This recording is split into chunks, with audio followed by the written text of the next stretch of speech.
Oops, we got 2. No, now we got 3. Boom! Look who it is. Yay! We did it. Woo!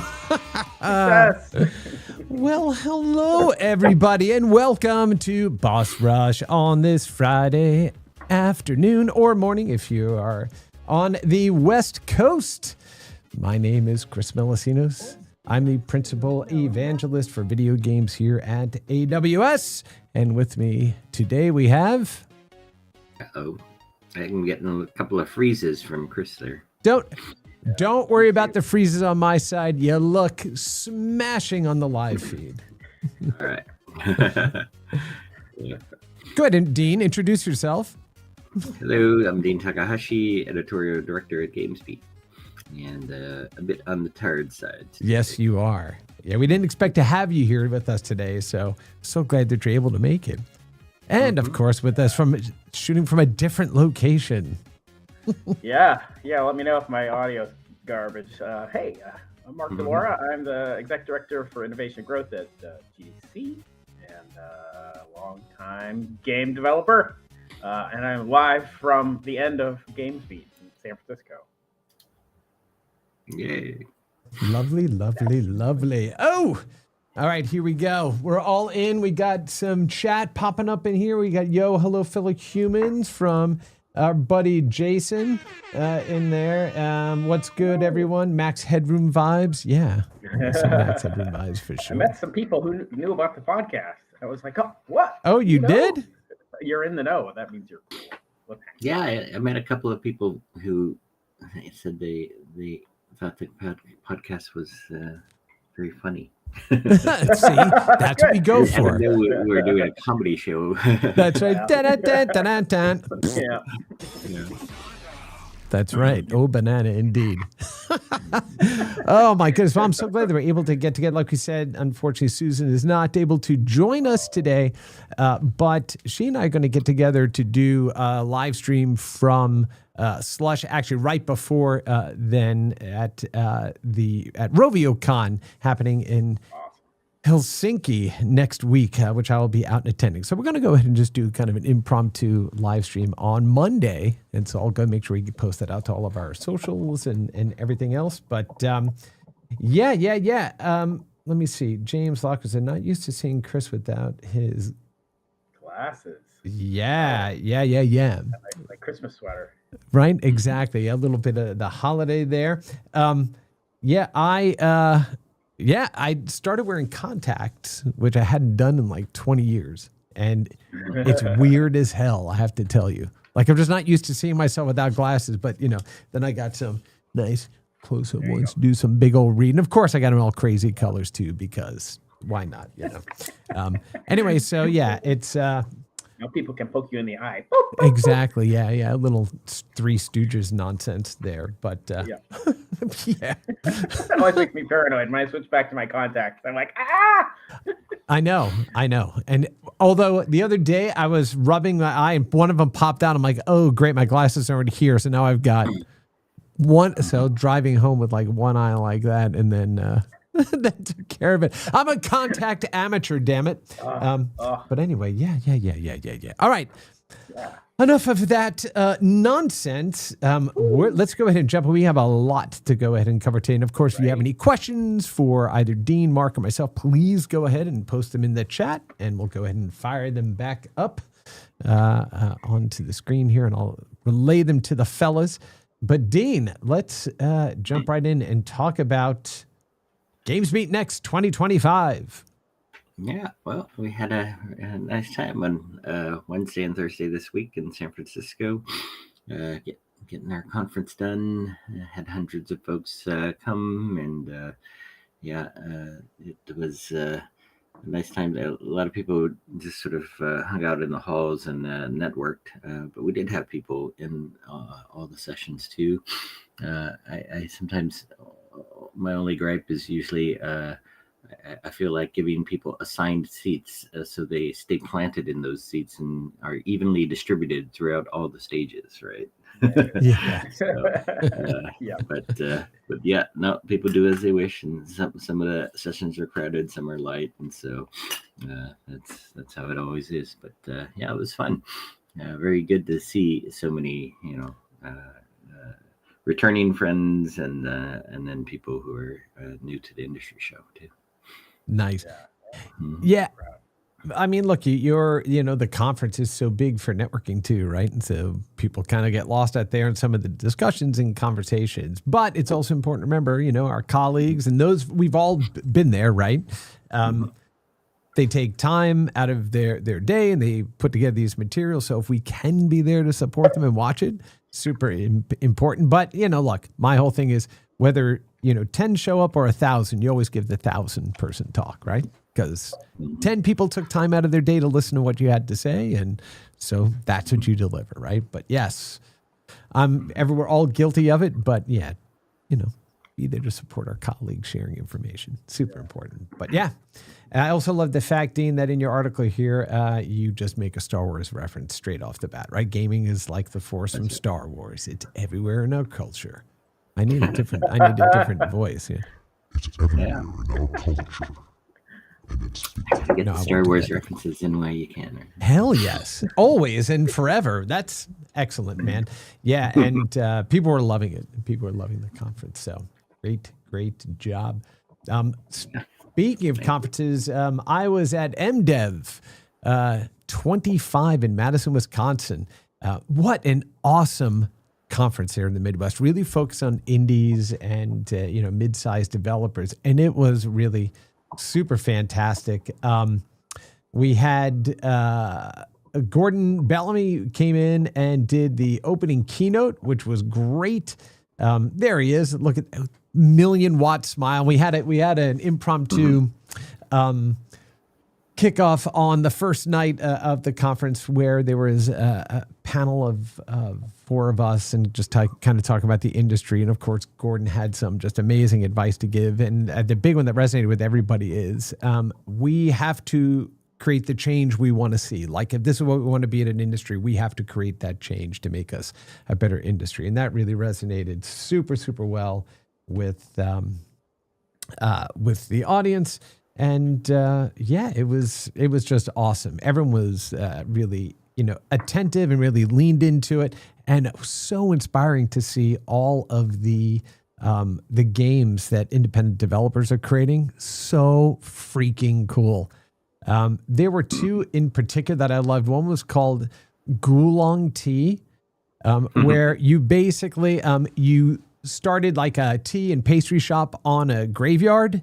And so all of the patrons are ghouls or ghosts that come in. You have to make boba tea and donuts and serve it to them. It was absolutely adorable and just really loved it. And the other one was called, it's something like I was trapped in an office dungeon where you're in front of a bank of like 9 monitors and you are controlling a protagonist tank controls, right?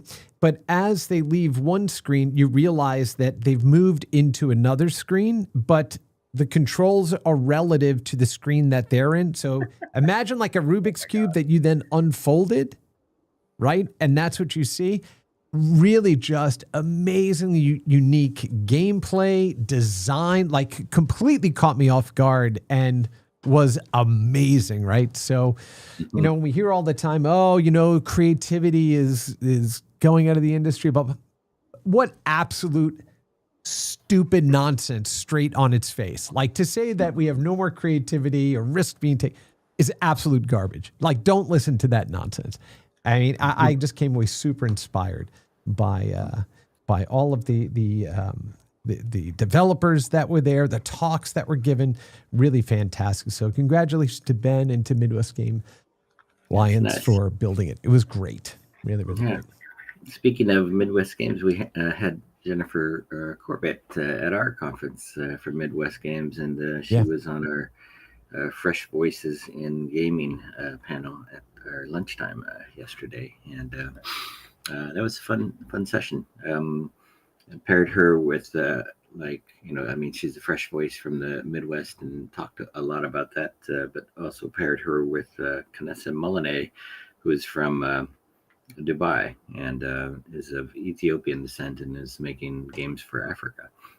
So very very different people, but some of the similar issues and coming at games from a completely different perspective. Mm-hmm. That was Nice. fun. Very nice. You speak How about you, Mark? Chris, you gave a keynote at MDev, right? Yes, I did. Yeah. What did you talk about? Yeah. So, I was, honored to give the second day keynote. Gordon gave the first day one. And so I got to talk about the through line from where we started as an industry to what we're facing today to kind of where we go in the future.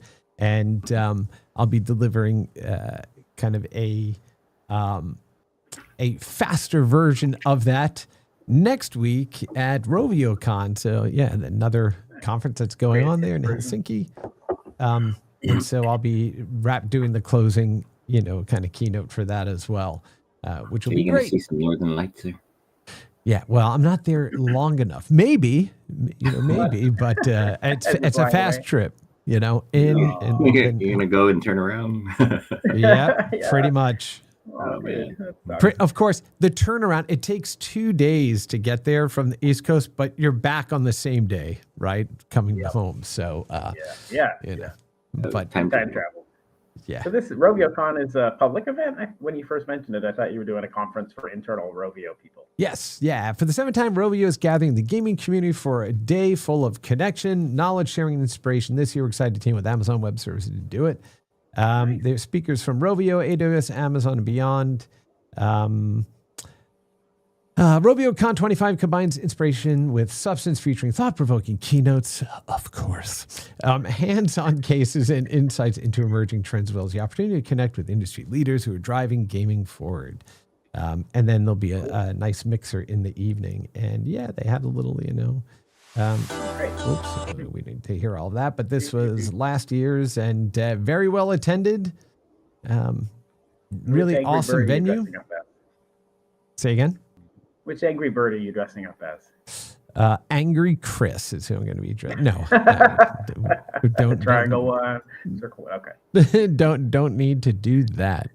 But yeah, anyway, so it'll be fun. Right alongside Slush as well, right? Yes, yeah, exactly, right alongside Slush. So, Susan, I know Susan will be out there for that, and so that's why we're going to get together and do a quick one from the road there. How about you, Mark? Where have you been traveling to? Tell us what's going on with you, buddy. I've been here at GamesBeat in San Francisco, which is where I'm at now, heading back today, back to Seattle. And it was a really great week. So Dean and Megan Scavio from DICE and I did a roundtable. Dean was able to join us for the first part of it, talking about conferences and the future of game development conferences and trying to get feedback from the crowd. I thought it was really good. And Megan and I picked a fight, which was super fun. Apparently, some people didn't. Did you stage that fight? We did. Yeah, some people later were like, "Man, Megan was really angry," and I was like, "We totally planned that." Aww. So that was fun. Yeah. It was the topic being, you guys are doing an executive summit. Are you trying to put DICE out of business? Yeah. What's going on? I should have just said yes. Of course. What do you think? No. No, yeah. So it was a good session. I got lots of feedback from people. I mean, people are passionate about the events that they go to, and so we heard lots of things about what's worked for people and what's not. And I was really curious to hear a lot of like what new things or what things have you done at other conferences that you think should be part of GDC. Right. So I was like on a harvesting mission for to learn things that we didn't know. So that was really useful. And then last night, so we started to do, the GDC folks, we've started to do periodic dinners in cities that we're in. Since we're here in San Francisco, we had a dinner last night with about a dozen studio heads and industry execs from around. And that was super nice, just getting feedback and having a conversation, like making sure everyone knows that the lines of communication are open. We want to be, a conference that's helpful for people, tell us what you need, all of that. I think that's GDC hasn't done that traditionally. So this is the second one of those that we did. We did the first one in Seattle, and we hope to do some more because it's a lot of fun. We get good feedback. So that's what I've been up to. You're getting good feedback in the chat here. So, friends Susan Olson and Darren Gladstone. Yay! I mean, Elizabeth Olson. Sorry, Susan. Elizabeth Olson and Darren Gladstone. Maybe I do need my glasses on. Let me see. If we read this chat over here. They said it was, Darren was like, it was a lively roundtable. Elizabeth said, more chairs.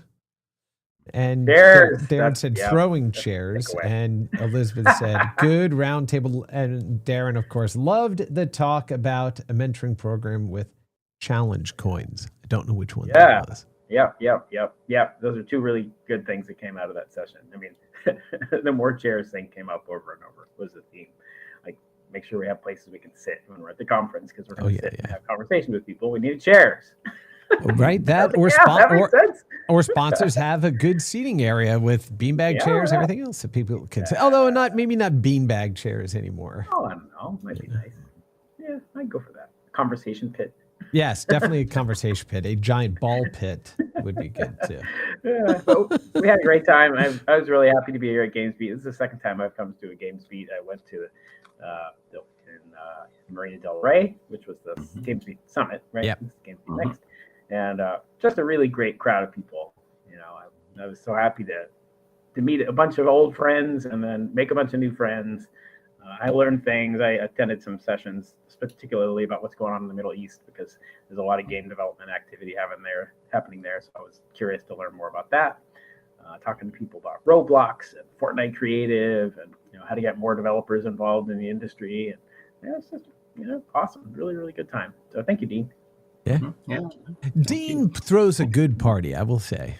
And I hope to be able to be at the next one, Dean, and help to either moderate or MC, whatever you need, buddy. Right? Just leaning in, but it was just a little too much travel right now, leading up to the holidays and everything. So I unfortunately couldn't be out there for that. Elizabeth Olson, too old, can't get out of bean bags anymore. Oh no. Where's my? I hear that. Yeah, exactly. My knees.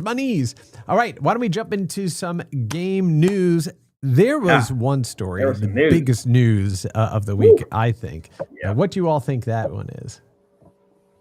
I don't know which. Maybe the Steam. Oh yes, he got that exactly right. Yes, it was Valve announces new Steam machine, Steam Frame VR headset and controller. Yes, they're finally releasing the Steam machine, which, remember, they launched one a decade ago. Right? So who wants to go ahead and dig into the details on this? I didn't see too much detail because I was such a rush writing this story and getting back to the conference, right? But we didn't get any of this ahead of time, and so they just announced it, rewrote it, and that's Valve style, I think. And there's like a Half-Life environment they show on the VR page, right? Right. But everybody's question is, okay, is there another Half-Life VR game coming that you're going to launch this with, right? It is coming in early 2026, all that stuff. But yeah, there's still, like any announcement of something new, there's just a lot more questions now. Yeah. Mark, have you had a chance to take a look at any of the stuff or no? I did. Yeah. I mean, I watched this Sizzle video and then got dug into a couple different articles. Felt like I didn't completely get the full story of what it is and the price point. But I think one of the things that came across, well, first off, I love this sort of modular approach, and the way that they did it with the video I thought was interesting, because they started talking about the controller, and I was like, controller that can connect to what? Like if they're shipping a controller. And then they're like, oh yeah, and it works with this, and they show the box, and then they transition to the VR headset, and so it's modular that way. You don't have to get and their box also works with any controller, right? Like Xbox, PlayStation, Steam controller, right? Yeah, that was interesting. I talked about I was hearing a lot about the conversion between x86 and ARM, which I thought was interesting. So I'm guessing that the box does that mean the box is ARM? I'm guessing the box Yes. should be x86. Maybe the headset is ARM. A little unclear. Does it say? Yeah, let me see. Keep going. Yeah, I think that it feels like Valve has done this investment, long-term, slow investment into cross-platform portability between x86 and ARM, between Windows, Mac, and Linux. And man, it's just like paying off for them recently. And this is a perfect example of that. I was like, they're just like, stuff just works because we have this translation layer underneath it. And I'm like, Yes. now I want to see that. I want to play with that. That sounds amazing. I'm curious about the VR headset. Love VR, but I don't see a lot of people making. It's also incentivize that. This is also like your typical stage in a console sort of revelation where you're really doing this to tell people this, this system exists and it's time to make games for it, right? And Yeah. So, now through early 2026, we'll see what kind of developer support it gets, right? Oh, well, I think, look, I mean, developer support's already baked in, right? Because it's Steam, right? And so it's running Steam OS. They have that, as Mark was saying, right? That translation layer with Proton on top of Windows. It is a 6-core Zen, AMD Zen. I'm sorry. Zen, It is Zen a 6 AMD Zen 4 cores up to 4.8 gigahertz, right? Wow. Yeah. Okay. The GPU is a little underpowered compared to desktop, but they were like, but for the type of games that you're going to play, right, on TV, it works really well. And there were I think it was Digital Foundry was doing some experiments with it and talking about, frame rates that they were able to go ahead and push on there. So then you have the controller, right, which takes the best of the Steam Deck and puts the touchpads there and physical controls. If you ever played around with the original Steam controller, it was just these concave, it was like two Intellivision controllers mashed onto the pad. Exactly what it right? was. So we do need tactile. And so this looks like the best of both worlds. I think that this controller is going to probably be the best controller if somebody has a need for mouse controls within a particular game as well, right? All of that's built in. Now the headset, though, I am in all the reviews that I've watched and videos I watch, absolutely killer. And what's going to make this thing, I think, even more of the headset to beat going forward is it comes with a 6 gigahertz dongle that you plug into your PC, so you can go in and stream that stuff locally in the room. With basically no hitching whatsoever, right? So you're not traversing, Wi-Fi in the house. I had the old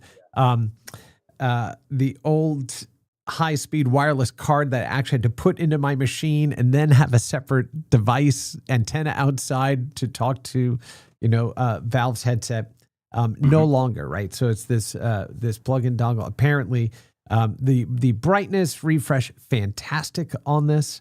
They're using foveated rendering as well to go ahead and increase performance. For those that are wondering what that is, they focus basically where your eyes can see, and then they either move into a lower focus or a lower resolution of meshes and images on the periphery. And so it's got 2 trackers on the inside of the eye that as fast, I think it's 260 hertz or something that they're operating at. So as fast as you can move your eye, it's just moving focus around the frame. And so it keeps performance really high. I'm really curious to see that. Yeah. I think they called it foveated streaming. Streaming, that's it. Foveated streaming. Yeah, foveated rendering what we're doing. Right. Maybe. Yeah. So, by the way, I was on a panel with Rob Dyer, of CEO of Capcom, and we talked about like some of these big things happening. And, he was bringing this up in the context of like, will Xbox still proceed with making its own hardware, right? Its own console. It's got the PC. Steam, Valve with Steam is entering into this fray. Does Xbox still need a reason to exist on its own hardware, or can it go the way of Sega and spread across all the platforms? And right now they've already taken a step where they're having somebody else, ASUS, make their hardware. Like so. So why are you putting the Xbox name on something if it's somebody else doing all that work? And especially if it doesn't run Xbox games, right? That's a little marketing piece there. So it's interesting, and so Rob was saying like, there's some real doubt here, I think, and then he thinks that this this launch of this Steam is really sort of throwing the gauntlet down in this next generation hardware battle. Of course, the Switch 2 came out this year, but by this time next year, they're going to force them. They're going to force the hands of everybody else, like anybody who's showing up first. Well, I mean, look, this is the first time. Those laggards. To move as well. This is the first time you have an entire ecosystem that goes from console to handheld to VR, all within the same storefront, all within the same type of titles, all with the same emulation layer on top. So the fact that you can now truly buy a game through Steam and run it in all of these places unimpeded, and they're also going to have all the cloud sync on the back end as well. So everything just works across all these platforms and still works on a traditional PC and can still be loaded right onto any one of these Windows-based handheld devices. Like, it took a decade. It took them really being the leader in distribution. But what I love about all of that is when the Steam Deck hit, it kind of gave this bolt of energy to the open source community under Proton to say, okay, we've got to make sure we're improving this to get more and more games running on this really awesome handheld PC device. So that just accelerated that Proton development. And now we're at the point where it's handling more content than ever before. Like, you're right, Dean, this is throwing down the gauntlet, I believe, and just creating a full hardware to distribution to back-end ecosystem that few players have. One of the cool things, though, that I believe happens with the Steam machine is you can create custom panels for the front. I've seen some of them with a Paperwhite type of e-ink display showing like system monitoring and information like on the front of it. So, who knows, but I am super intrigued by what they've done. Right. Yeah. I think also it is interesting that this fits with Valve's, sort of desire to push the industry forward. Like it is pushing ahead here in a way that it's being more aggressive than the console guys, which now, they have 6-year-old machines in the market. Right. And I think, Tim Sweeney has been jabbing at Steam for a long time for taking a 30% share, right? And if it were just like iOS and Android, right, just like becoming what effectively is a tax on the industry, then you would say, yeah, they don't deserve their 30%. But you can actually see here that they are actually reinvesting what they make, a ton of money from Steam into things like new hardware, right? Yeah. And that's something that does push the industry forward. Right? Agreed. Yep. Yeah, agreed. And I think, so Richard Brown here is saying in the chat, Steam Machine still has the same problem he has with the PC. Like, why would I buy another? It's a luxury. It truly is a luxury. But if the way I think this could play out is if you wanted a new console, right, and a place to play those games, depending on the price, we don't know what the price is going to be, right? It could price it well out of the, okay, I really need to get this thing.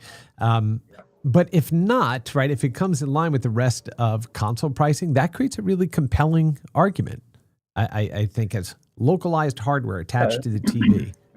They signaled that it was going to be a high price point pretty clearly, more comparable to a gaming PC than to a traditional console. Then they left that, as a exercise for the reader. But even if it comes out at, I don't know, 800, 900. That maybe coming from our supply chain wonkiness in the wake of the pandemic plus tariffs. Right? Yeah. For sure. Yeah. So anyway, look, it's I wish him the best. We'll see what happens, but this is a really interesting play by Valve, unexpected. And here's the other thing I would mention, right? I think Valve has like 300 employees or something. Okay. How did they get some of this work done, right? Right, How? Right? Yeah. Like, This is why we don't amazing. see a new Half-Life game, right? Well, Darren in the chat there was like, well, the fact that they have Alex running on their headset and who knows, and there was apparently was some sort of leak that happened last week or earlier this week about, that this information came out. Who knows, right? They gotta do another one, right? Or give it to, How long have we been talking about another Half-Life? It's been like Probably longer than GTA 6. Oh my God, Right? yes. Yeah, for sure. Yeah, Grand Theft Half-Life. Which, all right, why don't you go ahead and jump into that? I'm sure everyone's already heard it, but we didn't get a chance to talk about it. GTA 6 getting bumped again, right? Yeah. Yep. And a lot moving of right, game right developers. into the holiday schedule now, which is going to mess up some folks. Like the annual Call of Duty launch, and now we'll have to compete with GTA 6, right? Yeah. Well, that's what I told the developers and dev. I'm like, hey, look at that! You just got a new 6-month window to get your game out. You got 6 Right. more months. Like, take advantage of the window, right? So anyway, I thought that was. Speaking not of unexpected. all that, I actually published 12 stories yesterday. My God, how? The beginning of the week had one story on Monday. I was going, it might be a slow week, but then, as all these things piled up, but 6 of those stories came from getting hands on the game early. So I did 6 Call of Duty stories last night. Whoa. And published 6. I wrote them earlier. So, but yeah, it's time for another huge competitive battle going on. There's Call of Duty, Battlefield 6, and Arc Raiders in the market. Oh yeah. Arc Raiders is doing well too. It's sold 4 million copies already, and probably on its way to a lot more. Yeah.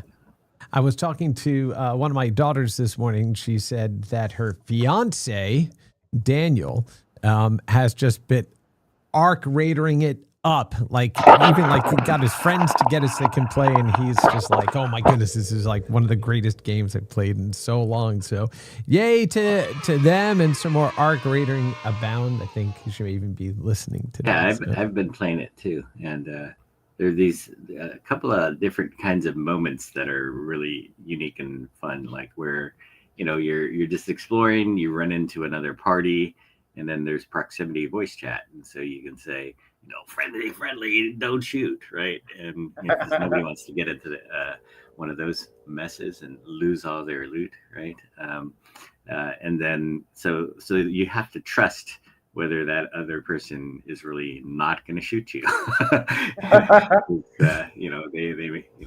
I had my voice chat on push to talk, and I forgot that, and so the other person couldn't hear me, and I was just getting closer, and I had my gun out. I was just trying to walk by the guy, saying friendly, and then he was saying friendly, and then finally he shot me. It was that kind of thing that happens, and then also just as you're extracting too, like you have to watch out for all these flying AI, robots that are coming after you. But like when you press the button to extract, you have to wait like a minute or so, and then everything comes after you at that point. Oh my. And then you have to try to hide or fight back or something, right? And then maybe you crawl into the extraction place and get out. Jeez. That reminded me of this video, this short that I saw. I think it may have been in Warzone or something, where somebody was approaching these 2 guys, and he's like, don't shoot. He's like, I've got 2 helicopters. I'll give you a helicopter if you just let me go. And they're like, we don't need him. We have an extra one. He's like, look, I have another one. I'll just give it to you. But don't kill him. They're like, okay. So then he just loaded them up with explosives and then dropped the helicopter off, and the kids jumped in like, thanks, man. He just waited for them to and just hit the button, and they're like, they learned a valuable lesson that day. It's like, oh, very sad. Put some C4 in there, huh? Yeah. Exactly. Which, by the way, a little pro tip for you all: if you're ever traveling with a 5-pound gummy bear, I found out from somebody It used to be in the military that it shows up as the same type of density as C4. Yeah. So I was I hit my first my fifth year. Mark got a chance to see it. I hit my fifth year at Amazon, and they gave us our team gives out gummy bears in the color of the badge that you get, and they're like, here's 5 additional pounds to carry now as you're making connecting flights right through Chicago and everything else. And the system board that I had with me, the Pong system board, that didn't raise any flags with TSA. The 5-pound gummy bear did. Right? And so, oh my goodness. Okay, so there was another news story that popped up here that I think Elizabeth Olsen had mentioned, but I also want to mention Jason here said, with all those Steam devices, another way to play all the games I bought but never play. Okay, yes, that's very true. This one came out of left field, right? Mm-hmm. Obviously, none of us know what is going on there, but speculation abound right now. I mean, they did it on the same day that they were going to be reporting earnings, right? Isn't that what it was? Yeah, there's only a few reasons you do that, right? Mm-hmm. Maybe your accountant screwed up and they're not ready. Right. Not very likely. They had already been doing this deal to get $1.16 billion invested into them from Tencent, right? And then there's an acquisition possibility then. So, like, who may have stepped forward to try to head off the Tencent deal?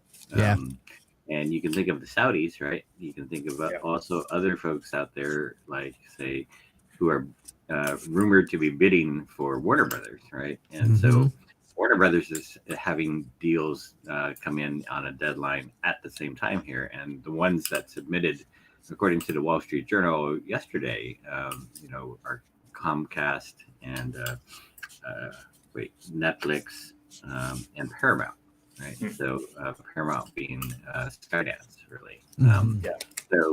So there's all of that is in play, but yeah, if you're Tencent and you're going like, well, I see all this happening around us, right? Electronic Arts has been bought by the Saudis, and then all of these other folks are going after Warner. Then, and we have a good relationship with Ubisoft. Maybe we should actually double down on this and buy the whole thing. Yeah. So interesting times, and Richard, it was also saying here in the chat, I think you mentioned as well, it could also be irregularities in the financials that need to be cleaned up, right? So, it happened, but it's not nearly as fun to talk about, though. No, of course not. Of course not. Absolutely not. So we're going to restate our earnings for the next past 10 years. Exactly. I thought we were past those days. Oh my goodness. Well, okay. So thinking about earnings, thinking about studios, thinking about other stuff. Dean, this is a story that popped up here that I thought was really interesting, but I don't know a whole lot about it. Galaxia is a player-owned game studio run by 50 plus top creators. Mm-hmm. Yeah. Okay. Yeah, and they were. They were not obvious ones to me that I already knew, but then they're coming from what seemed like more localized Asia folks, like, say, PUBG, Call of Duty Mobile. The one that was sort of heavily, say, Western sort of focused is Fortnite as well. And yeah, they want to start their own game studio, and they're amassing, so many creators together that they've got more than 200 million followers already. And so it does, like we've heard a lot about different creators, like Typical Gamer, being so successful and starting their own game studios, right? And because they have that built-in following, they can make any game that they embrace or make take off. And we had one fellow on our panel with Overwolf this week, Zach Letter, who also decided to start his own Roblox game studio after getting more than 10 million followers. Right? So yeah, this is a real thing, a real opportunity, and I think it's great sort of I don't know, way to get your games discovered, like right off the bat. Right? Yeah. Well, it looks like they've got a bit of blockchain in there as well. So everybody makes money using this Galaxium bars, right? So these limited digital assets tied to revenue from every game or product released on the network. So the question remains to be seen. Yes, you've got you have these influencers and people that play, but what does that mean in terms of actual game creation, right? If they're doing, if they're doing UGC and that type of stuff that's built inside of Fortnite or Roblox, that type of thing, of course, awesome. And there's an audience for that. That's fantastic. But can it actually stand as a game studio, or is it really kind of a personality driven studio? Do you know what I mean? Like, just because, they... Yeah, like where's the talent coming from right. to actually make these games, right? Exactly. So, exactly. they have to describe more of that still. Yeah. But an interesting play. Let's see. Richard, once again... It does feel like these are other parts of the world that really are, just like they have like some kind of photo shoot in Dubai, and they have, a bunch of the Asian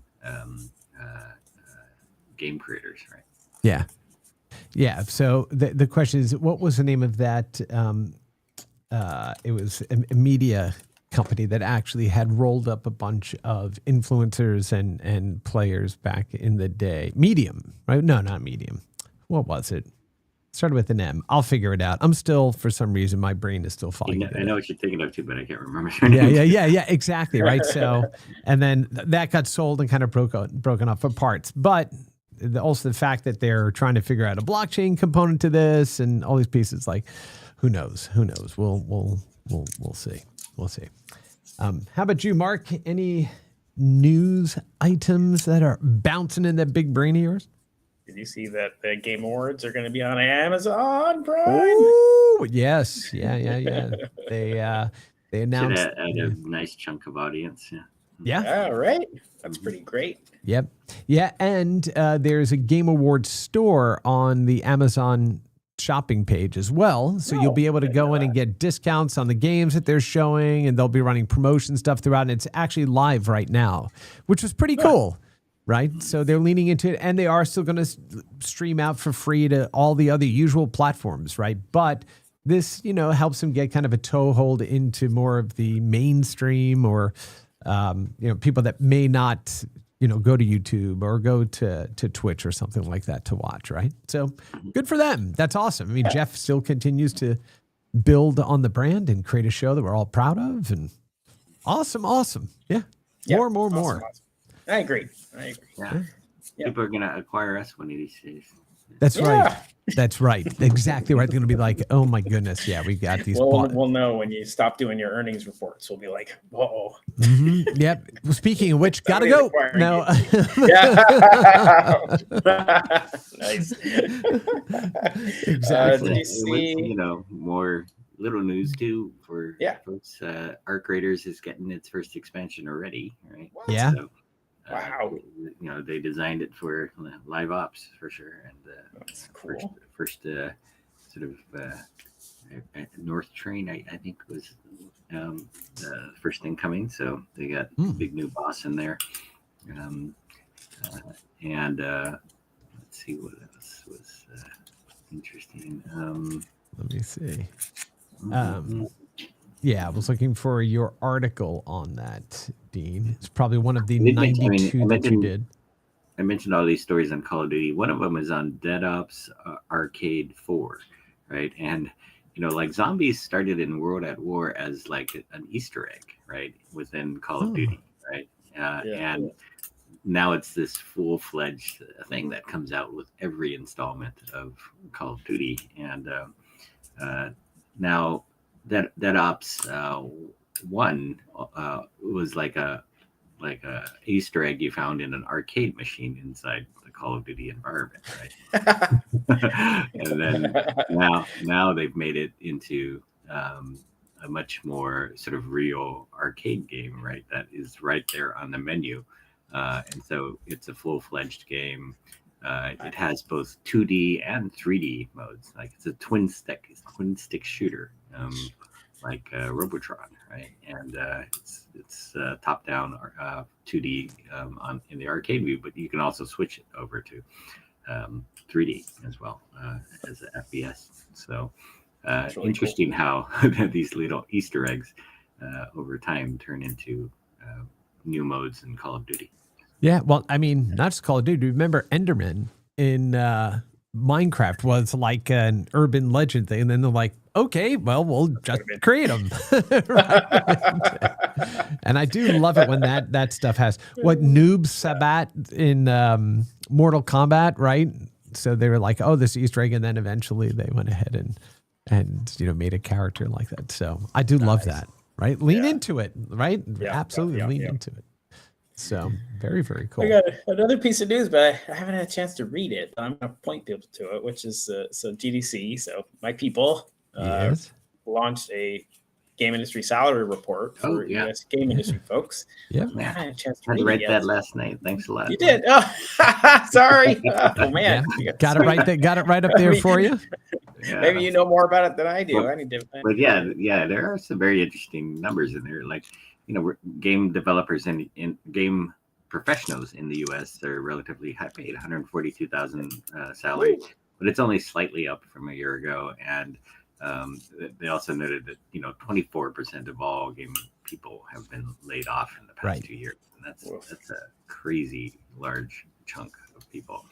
And so, as you might expect, and support for unionization is way up. It's now 64% of respondents favor a union for their game work, right? And so, I do think that I think the suits of the business can just look at the costs of people, right, and laying them off, right, and making it through hard times through those layoffs. But we think about the long-term health of your workforce. Like if everybody unionizes, right, then your costs will go up, right, and people will leave the industry. And then when times are good, you won't be able to hire enough people, right? And that's like something. That's the other shoe that's going to drop at some point, where I think these sort of mean practices that are becoming the norm are just going to come back and haunt the industry. Yeah. So, but you can see these trends and these numbers, that are here. There's disparity in pay between white and non-white people in the industry, and also between male and female workers in the industry. So, so the data is very good. It's fairly hard hitting. It points out a lack of pay transparency in the industry, where employers are obligated really to disclose a lot of details about pay, but they're not. Right. So so very interesting survey, I think, this year. Yeah, it is, and I think I would commend GDC for putting just the unvarnished numbers out there. Like, this is what we're seeing, right, as an industry. And it is no surprise we are facing one of the most difficult periods in recent history, right, from games industry perspective. And these are the things that are going to cause, I think, probably the biggest pivot in terms of how we think about the industry going forward. Richard Brown did a roundtable at DICE this year about getting back to sustainable game development, right? And I think, and something that I cautioned the indie developers at MDev about, which is, if you're still in school and you're thinking about getting out, your job may not be at a big studio, right? It may be a small studio that's starting up with limited resources, but can build, if you create the right game and right audience, build a long-term incentive that isn't completely overwhelmed by money that came in, that extracted value from the company before you even got started. Right. And it is, how do we get back to a more sustainable development set of development cycles, right, for companies that are started. So this, I think, goes back to something we've talked about for a while now, which is, the mid-tier kind of hollowed out, right, for a while there. We had massive amount of content coming really from the indie space that created tremendous amount of noise and content and everything coming in, but least amount of revenue. Where AAA, smaller number, takes longer, but they kind of, take most of the revenue in the space. That mid-tier just kind of disappeared, right? This is the opportunity to rebuild the mid-tier, right? And it's around the type of content, the type of experience, the type of tools you use, how you build your studio going forward, that's going to shape that. When there's a vacuum, there's opportunity, right? And if people can orient themselves correctly around what that looks like going forward, there's plenty of opportunity to build next big studio. And like I said, and now I'll get off my soapboxes, the next big Electronic Arts isn't going to come from the AAA side. It's going to come from that indie to mid-tier, right? That's where the next big was going to come from. But our industry is changing, right? So I don't know if you guys also remember, Samsung's pitch when it was selling TVs was like, we're installing all these cloud gaming platforms on top of our TVs, and so you can play games without a console, right? Right. Play games on your TV. And so the folks who have taken, Samsung and others up on that is Netflix, right? And so Netflix this week. Yeah. Announced a bunch of these cloud available games that are going to be playable with a smartphone or remote controller on your TV, and so that's sort of one of the new initiatives that Alain Tascan, the new leader of Netflix games, has spearheaded, and they have a lot of mobile games as well. So this is kind of a bigger coming out for Netflix and what its intentions are in games, and where it's going to focus. So there's a lot of party games here, Pictionary, Boggle, Tetris, Party Crashers, Lego Party. So more casual games and things that you can access now directly from starting up Netflix. So yeah, I gotta check that out. Yeah. So sorry, there were some comments coming in here too that everybody's always wondered, like, what is Netflix really going to do? Like, well, they're showing some cards now, right? Yeah, right. Yeah. There's a couple of interesting things on that front. I mean, Chris, I've yet to install my Fire Stick. So after all that, I know I'm just running around like an idiot lately. When I get home, hopefully this weekend. Then I've been playing the short little games in the YouTube labs that you can turn on, the little HTML5 games, which are pretty cool, called playables. And so it's interesting to see these efforts, to kind of reach out to people who are on the television with more casual stuff. Right. Yeah, but so yes, so I love this, and this is for a longer discussion, I'm sure, which we'll have, right? But part of it is, yes, the availability and lower friction is one thing, but now you have to change the psychology, right, of people that are sitting down to watch and then presented.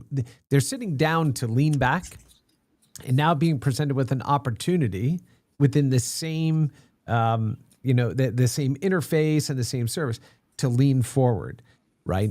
Versus saying, I'm going directly to this service to play, right? So there's a difference, we know, when we sit down to play a console game versus I'm going to binge watch something. So you're trying to convert lean back to lean forward in that context, right? There's there's a lot of pieces that go into that. Oh, I'll play a little later. Oh, just doom scrolling my phone is lower friction, right? So that's what you're competing with. The easier we can make it for people to jump in with compelling content, the better it's going to be, right, for our industry. But that's what we're really fighting for now. You're not competing with games anymore. You're competing for attention, right? And changing what that attention looks like.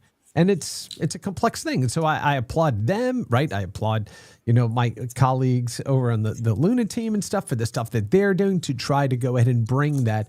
Let's just jump in and play together. Not video games, but to play together. And that's what I love. More games with quick time events. Yes. Yeah. Do you know where sailors are? Do you know where sailors hang out? Do you know where any sailors Totally what I was are? thinking. Yeah, exactly. Little Shenmue. Have you seen call sailors? out. Yeah. Have you seen some sailors there? Yes. Uh-huh. One more thing to talk about the poll from Gallup on gamers was interesting to me. Oh, One of the things they've been doing is asking people how happy they are. Really, they come up with this measure of whether people are thriving or not, and then they measure it with them over time as well. And so they found that the thing that makes people happiest, gives them the best well-being, is playing games, with somebody in person on the couch, your family or whatever. That's the sort of best for well-being. The second best is playing, social games, often with people online, right? And so that's good. But the interesting thing is that people who play alone by themselves, though, report that they are not thriving as much in life, and then they are not thriving as much as, say, non-gamers, right? And so it shines a light on like the notion that not all gaming is good for you, right? I think everybody tends to believe that, especially gamers, that like there's only good things that come from playing games.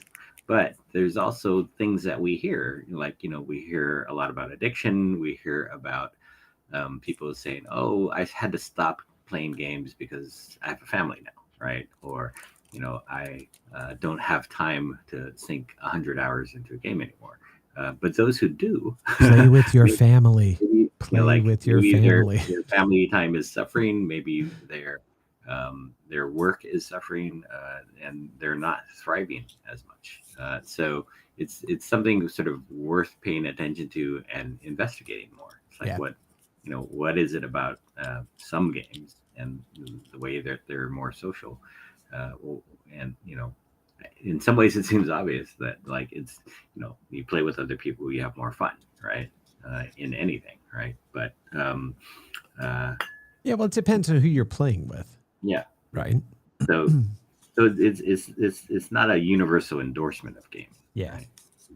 Yeah. Thriving sort of family and friends in person, definitely better than online, alone I or need to read through this. strangers. It sticks in my craw because I play by myself. Yeah, me too. So screw you guys. Me too. Exactly. I play by myself too, right? So but I also play a lot of things like these art graders, online stuff, and all that too, right? So is it saying that you could thrive more if you play with others, or does it say it's detrimental to play by yourself? It sounds like what you're saying is it says you could thrive more by playing with other people. It's not that it's bad. There's things that single player games do for you for sure. Like you can learn more playing single player games, right? Strategy in particular. Right? Yeah. Yep. But you can also just take a break from everything. Right? Not have to talk anymore, not have to kind of do that engagement. Jason Shackler says here, correlation is not equal causation, so we need to be careful about how to interpret why solo gamers are less happy. Right? Yeah, and it applies more to the people playing every day, right? As opposed to occasional players, right? Right. So, yeah, for sure. Speaking of playing. Let's talk about what we are playing.